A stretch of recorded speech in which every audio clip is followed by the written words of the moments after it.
السلام علیکم ورحمۃ اللہ وبرکاتہ۔ بسم اللہ الرحمن الرحیم، نحمدہ ونصلی علی رسولہ الکریم، اما بعد فاعوذ باللہ من الشیطان الرجیم، بسم اللہ الرحمن الرحیم۔ قال اللہ تعالی لن ینال اللہ لحومها ولا دماؤها ولکن ینالہ التقوی منکم، وقال النبی صلی اللہ علیہ وسلم لا ينظر الى صوركم واموالكم ولكن ينظر الى قلوبكم واعمالكم، او كما قال النبی صلی اللہ علیہ وسلم۔ میرے دوستو، قربانی کرنے کا مقصد کیا ہے؟ قربانی کرنے والے کی نیت کیا ہونی چاہیے؟ قربانی کا مقصد کیا کہ میں قربانی کیوں کر رہا ہوں؟ اور قربانی کا جانور خریدتے وقت نیت کیا ہونی چاہیے؟ تو قربانی کا مقصد جو ہے اللہ اور اس کے رسول پاک صلی اللہ علیہ وسلم کے حکم کو پورا کرنا۔ اللہ اور اس کے رسول پاک صلی اللہ علیہ وسلم کے حکم کو پورا کرنا کہ اللہ نے حکم دیا ہے اور نبی پاک صلی اللہ علیہ وسلم نے حکم دیا ہے کہ سنت ابراہیم تم نے کرنی ہے، اور اس کو جو صاحب نصاب ہے اس پہ قربانی کرنا واجب ہے۔ تو اللہ کا بھی حکم ہے، اللہ کے رسول پاک صلی اللہ علیہ وسلم کا حکم ہے اور یہ مقصد ہے۔ اور قربانی کرتے وقت نیت کیا ہو؟ نیت یہ ہو کہ اللہ میں صرف اس نیت سے نیت قربانی کر رہا ہوں کہ تو راضی ہو جا، تیرا رسول پاک صلی اللہ علیہ وسلم راضی ہو جائے۔ لیکن بھائی آج کل دیکھا جا رہا ہے لوگ جو ہے سوشل میڈیا پر اپنی ویڈیو قربانی کا جانور خریدتے ہیں، چاہے وہ بکرے ہو، چاہے اونٹ ہو، چاہے گائے ہو، وہ سوشل میڈیا پہ ویڈیو ڈال رہے ہوتے ہیں۔ اور یہ بھی دیکھنے میں آ رہا ہے لوگ جو ہے اس کو قربانی کو جو ہے اس میں تو خالص اللہ کی رضا ہونی چاہیے تھی، لیکن لوگ جو ہے اس میں کیا کرتے ہیں، ایک دوسرے سے تقابل کرتے ہیں، ایک دوسرے کا مقابلہ کرتے ہیں۔ وہ کہتے ہیں دیکھ میں تجھ سے اچھے جانور خرید کے لایا، وہ کہتا ہے میں تجھ سے اچھا جانور خرید کے لاؤں گا، وہ خرید کے لایا، ایک دوسرے کا مقابلہ کرتے ہیں۔ لوگوں نے فیشن بنا لیا ہے اس کو، لوگوں نے فیشن بنا لیا ہے۔ حالانکہ قربانی صرف اخلاص کے ساتھ اور صرف اللہ کی رضا کی خاطر ہونی چاہیے، اس میں تقابل نہیں ہونا چاہیے، اس میں مقابلہ نہیں ہونا چاہیے۔ لوگ سوشل میڈیا پہ ڈال رہے دیکھو 20 لاکھ کی میں نے بیل لی ہے، 20 لاکھ کی میں نے گائے لی ہے، یہ 20 لاکھ کی بھینس لی ہے اور یہ 20 لاکھ کا اونٹ لیا ہے۔ میرے بھائیو بڑی بیوقوفی کی بات ہے تو کہ ایک بندہ جو ہے صرف 20 لاکھ کا اونٹ خرید رہا ہے، یا 20 لاکھ کی صرف بھینس خرید رہا ہے، یا 20 لاکھ کا یا 10 لاکھ کا بکرا خرید رہا ہے۔ کیا وجہ ہے کہ اس پر صرف لفظ اللہ لکھا ہوا ہے؟ ٹھیک ہے، محبت کی قدر کرتے کہ وہ انہیں اللہ کے نام کی قدر کری، لیکن اس سے زیادہ حق اس حافظ کا ہے جس کے سینے میں قرآن ہے، اس کی قیمت آپ 10,000 15,000 لگاتے صرف مہینے میں۔ افسوس ہے، صدا افسوس ہے۔ تو میں کہہ رہا تھا کہ آپ جو 20 لاکھ کی صرف ایک جانور خرید رہے ہیں، گائیں بکرے، صرف اپنی واہ کے لیے، اگر یہی 20 لاکھ کی اگر آپ الگ سے بکرے خریدے تو کتنے سارے بکرے آ جائیں گے اس میں۔ اگر آپ نے 20 لاکھ کا صرف ایک جانور خریدا، اس جانور میں جتنے بال ہو گے آپ کو اتنی نیکیاں ملے گی۔ لیکن اگر 20 لاکھ کی آپ خوب بکرے 100 بکرے یا جتنے 70 بکرے 50 بکرے جتنے بھی آ جائے، جتنے ان بکروں کے جسم پہ بال ہو گئے اللہ اتنی نیکی عطا فرماتے ہیں۔ ایک آپ نے 20 لاکھ کا جانور خریدا، اس میں 20 لاکھ کے جانور کو پکڑ 1 لاکھ بال ہے، 1 لاکھ بال ہے تو آپ کو صرف 1 لاکھ کے برابر نیکیاں ملے گی، آپ کے 20 لاکھ کی رقم کو نہیں دیکھا جائے گا۔ 1 لاکھ صرف بال یہ نہیں آیا کہ حدیث میں یا قرآن میں کوئی مہنگا جانور خریدے گا تو اس کو زیادہ ثواب ملے گا، بلکہ یہ آیا کہ جانور کے جسم میں جتنے بال ہوتے ہیں اللہ اتنی نیکی عطا فرماتے ہیں۔ تو اگر کوئی 20 لاکھ کا جانور خرید رہا ہے، اس پہ بالفرض 1 لاکھ بال ہے، اگر وہ 20 لاکھ یا بکرے خریدتے ہیں تو ایک بکرے پہ کتنے زیادہ بال ہوتے ہیں؟ وہ سب بکروں کے اگر آپ 70 80 100 بکرے بھی آ جائے 20 لاکھ کے، اگر وہ 20 لاکھ کے 20 بکرے 100 بکرے بھی آ جائے تو ان کے جسم پہ کتنے زیادہ بال ہو گئے، وہ تو 1 لاکھ کیا کئی لاکھ زیادہ ہو جائے گے، اور کتنی آپ زیادہ نیکیاں کما لیں گے۔ اور اس میں ایک فائدہ یہ بھی، غریبوں کا بھی فائدہ ہے۔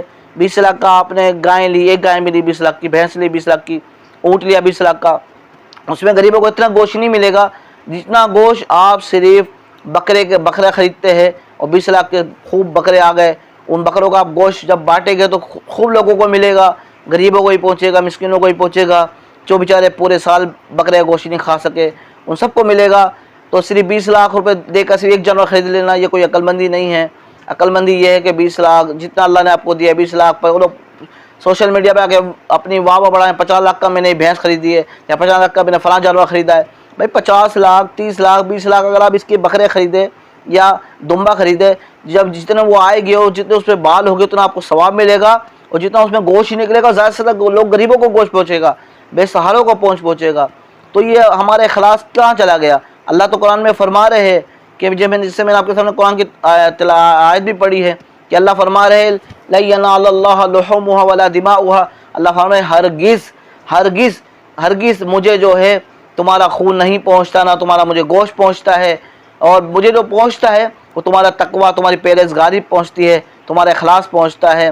گوشت تو ہم خود کھاتے ہیں، خون زمین میں بہہ جاتا ہے، لیکن جو تقویٰ ہوتا ہے اللہ کو وہ پہنچتا ہے۔ اور حدیث پاک میں نے آپ کے سامنے پڑھی کہ رسول پاک صلی اللہ علیہ وسلم نے فرمایا ہے کہ اللہ فرماتے ہیں، نبی پاک صلی اللہ علیہ وسلم نے فرمایا کہ اللہ جو ہے تمہاری صورتوں کو نہیں دیکھتا، تمہارے مالوں کو نہیں دیکھتا کہ کون زیادہ خوبصورت ہے، اور تمہارے مالوں کو نہیں دیکھتا کون غریب ہے کون امیر ہے۔ اللہ کیا دیکھتے ہیں؟ اللہ تمہارے دلوں کو دیکھتے ہیں، اللہ تمہارے دلوں کو دیکھتے ہیں، اللہ پاک تمہارے دلوں کو دیکھتے ہیں کہ دل کے اندر کیا ہے اور اس کی نیت کیا ہے، اور اللہ اعمال کو دیکھتے ہیں۔ تو ہم بھائی آپ سب سے یہ التماس، یہ گزارش کرنی ہے، قربانی آپ کرے، اچھے سے اچھا جانور لے، لیکن اس میں کوشش کرے کہ وہ جانور لے جس میں جو زیادہ پیسوں میں، زیادہ پیسے 20 لاکھ 30 لاکھ 40 لاکھ ایک رقم ہے، اس میں زیادہ جانور آ سکے تاکہ لوگوں کا، غریبوں کا زیادہ فائدہ ہو سکے، اس میں تقابل نہ کرے، مقابلہ نہ کرے۔ اور سوشل میڈیا پہ لوگ ویڈیو ڈال رہے ہوتے ہیں کہ دیکھیں میں نے یہ فلاں جانور اتنے لاکھ کا خریدا، اتنے لاکھ کا خریدا۔ ہو سکتا ہے بھائی بہت سے لوگ غریب ہوتے ہیں، وہ بھی سوشل میڈیا آج کل ہر بندہ استعمال کر رہا ہے، ہو سکتا ہے وہ نہیں خرید سکتا ہو بکرا، ہو سکتا ہے وہ بھینس نہیں خرید سکتا ہو سکتا ہے وہ غریب ہو نہیں خرید سکتا ہو، لیکن آپ کے جب دیکھے گا ویڈیو سوشل میڈیا پہ تو اس کا بھی دل چاہے گا کہ کاش میرے پاس ہوتے میں بھی خریدتا۔ اور آپ اپنی واہ کے لیے، لوگوں کو دکھانے کے لیے کہ بھائی دیکھو میں نے اتنا مہنگا جانور خریدا ہے، بھائی آپ کو تو سارا محنت ضائع ہو گئی۔ اللہ پاک کو تو اصل میں نیت کے اوپر، انسان کی نیت کے اوپر فیصلے ہوتے ہیں اور اخلاص کے اوپر فیصلے ہوتے ہیں۔ آتا ہے حدیث پاک میں کہ رسول پاک صلی اللہ علیہ وسلم کا مفہوم ہے، کوئی اگر احد پہاڑ کے برابر سونا چاندی صدقہ کرے، کتنا؟ احد پہاڑ کے برابر سونا چاندی صدقہ کرے، اور صرف ریاکاری آ جائے تو اللہ پاک کے ہاں کوئی قبول نہیں ہے، بلکہ اس کی پکڑ ہو جائے گی۔ اور اگر کوئی اخلاص کی نیت سے چھوٹے سے چھوٹا عمل کرے، ایک کھجور کا دانہ بھی صرف غریب کو کسی کو دے دے، صرف اللہ کی رضا کے خاطر، اور کوئی نیک عمل کر لے، چھوٹے سے چھوٹا عمل، راستے سے پتھر ہٹا دے، کوئی تکلیف دہ چیز ہٹا دے، صرف اللہ کی رضا کی خاطر، اور کسی کے بعد 2 روپے جتنی اس کی طاقت ہے اس صدقہ کر دے صرف اللہ کی رضا کی خاطر، اللہ اس کے ثواب احد پہاڑ کے برابر عطا فرماتے ہیں۔ تو اللہ پاک کو ضرورت نہیں ہے ہمارے مہنگے جانور خریدنے کی، ہمارے خون کی، جانوروں کے خون بہانے کی۔ اللہ کے یہاں سب سے بہتر جو عمل کرو 10 دن میں، اور 10 ذی الحجہ کو سب سے زیادہ جو محبوب عمل ہے وہ اللہ پاک کو قربانی سے زیادہ کوئی محبوب عمل نہیں ہے۔ سب سے زیادہ محبوب ہے، اللہ کو قربانی کا عمل پسند ہے کہ 10 ذی الحجہ کو اللہ کی محبت میں، اللہ کے عشق میں قربانی کا جانور ذبح کیا جائے، کیونکہ حضرت ابراہیم علیہ السلام کو حکم ہوتا کہ اپنے بیٹے حضرت اسماعیل کو جو سب سے پیارے چیز ہو میرے راہ میں قربان کرو۔ حضرت ابراہیم علیہ السلام تیار ہو گئے، حضرت اسماعیل علیہ السلام کو بتایا بیٹا اللہ کا یہ حکم آ گیا ہے، میں نے خواب دیکھا ہے کہ آپ کو ذبح کرنے کا حکم ہے۔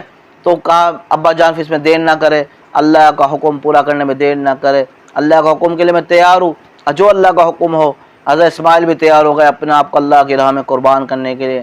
حضرت ابراہیم علیہ السلام باپ کے لیے بڑا مشکل ہوتا ہے، جوانی کے اندر بیٹے کا مر جانا باپ سے برداشت نہیں ہوتا، باپ کی کمر ٹوٹ جاتی ہے، اور ذبح کرنا تو بڑی بات ہوتی ہے، بڑی بات ہے کہ خود چھری پھیرنا گردن کے اوپر، لیکن اللہ کے حکم کو پورا کرنا تھا۔ اللہ تو آزما رہے تھے کہ ذبح کرو۔ جب ذبح کرنے لگے تو حضرت ابراہیم علیہ السلام کپانے لگے، کہا ابا جان ویسے کرو، آنکھوں میں پٹی باندھ لو، کہیں ایسا نہ ہو کہ باپ بیٹے کی محبت آپ پر غالب آ جائے، اب اللہ کے حکم کو پورا نہ کر سکے۔ تو کہا ٹھیک ہے، حضرت ابراہیم علیہ السلام نے آنکھوں پہ پٹی باندھ لی۔ جب پٹی باندھ لی آنکھوں میں پٹی باندھنے کے بعد حضرت ابراہیم علیہ السلام نے پٹی باندھ لی آنکھوں پر، پٹی باندھنے کے بعد جو ہے اور بیٹے کو الٹا لٹایا اور بالوں سے پکڑ کر جیسے چھری سے پھیری، وہ سمجھے چھری چل گئی، لیکن اللہ کا حکم تھا چھری تجھے نہیں چلنا حضرت اسماعیل پر، حضرت اسماعیل کی گردن پر تجھے نہیں چلنا۔ چھری کیسے اللہ کی نافرمانی کر سکتی تھی؟ اس نے نہیں کاٹا حضرت اسماعیل علیہ السلام کی گردن کو، بلکہ اللہ نے دمبا ایک پھینک دیا جنت سے، اور وہ جو چھری اس کی گردن میں پھر گئی۔ حضرت ابراہیم علیہ السلام نے جب آنکھوں سے پٹی ہٹائی تو دیکھا حضرت اسماعیل علیہ السلام سامنے بیٹھے کھڑے مسکرا رہے ہیں، مسکرائے۔ کہا اللہ تو کیا سمجھا تھا کہ میری محبت اسماعیل پر غالب آ جائے گی؟ کیا میں تیرے حکم کو پورا نہیں کر سکوں گا؟ یا اللہ تو ایک اسماعیل ہے، اگر میرے ہزاروں اسماعیل بھی ہوتے، میرے ہزاروں بیٹے بھی ہوتے تو تیری راہ میں قربان ہے۔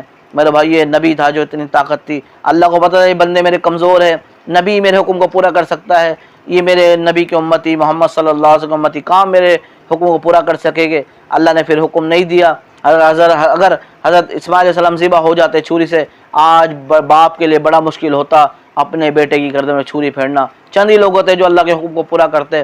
اللہ کو پتہ ہے میرے نبی کی امت لاڈلی ہے، کمزور ہے، تو اس لیے اللہ پاک نے حکم نہیں دیا، بلکہ حکم دیا میرے راہ میں تم قربانی کرو، عمدہ سے عمدہ جانور ذبح کرو. لیکن بھائی اس موقع پر غریبوں کو نہیں بھولنا چاہیے، اور اخلاص کی نیت سب سے بڑی بات ہے. اللہ پاک کو جو ضرورت ہے اخلاص کی ہے، اور اللہ کی بارگاہ میں جو ہے اخلاص مانگنا چاہیے اللہ سے. اس میں مقابلہ نہیں کرنا چاہیے. یہ قربانی کا عمل اپنا ضائع نہیں کرنا چاہیے، اس میں کسی کو حقیر نہیں سمجھنا چاہیے. اور کوئی بیچارہ نہیں کر سکے قربانی سے تو گوشت پہلے بھیجنا چاہیے، اس کو حقارت کی نگاہ سے نہیں دیکھنا چاہیے. اگر آپ قربانی کر رہے، اللہ نے آپ کو طاقت دی ہے تو اسے میرے رب کا فضل ہے. چاہتا تو وہ بھی تمہیں غریبوں کی لائن میں فہرست میں کھڑا کر دیتا، لیکن میرے رب کا فضل ہے، جس کو چاہے عطا کر دے، جس کو چاہے دے دے. تو آپ نیت کریں انشاءاللہ کہ ہم جتنا ہو سکے گے صرف اس میں اخلاص کو مد نظر رکھیں گے انشاءاللہ، اور کوشش کریں گے زیادہ سے زیادہ جتنے اللہ میں طاقت دیے اتنے ہم زیادہ جانور خریدے، اور اس پر جو اس کا گوشت ہو اپنے گھر میں بھی رکھے، پڑوسیوں کو بھی بھیجے، غریبوں کو بھی بھیجے، بہن بھائی کو بھی بھیجے. اور مجھے بھی اپنی دعا میں یاد رکھیے گا. اللہ پاک کو ہم سب کو دین محمد صلی اللہ علیہ وسلم کے دین پر چلنے کی توفیق عطا فرمائے. وآخر دعوانا ان الحمد للہ رب العالمین.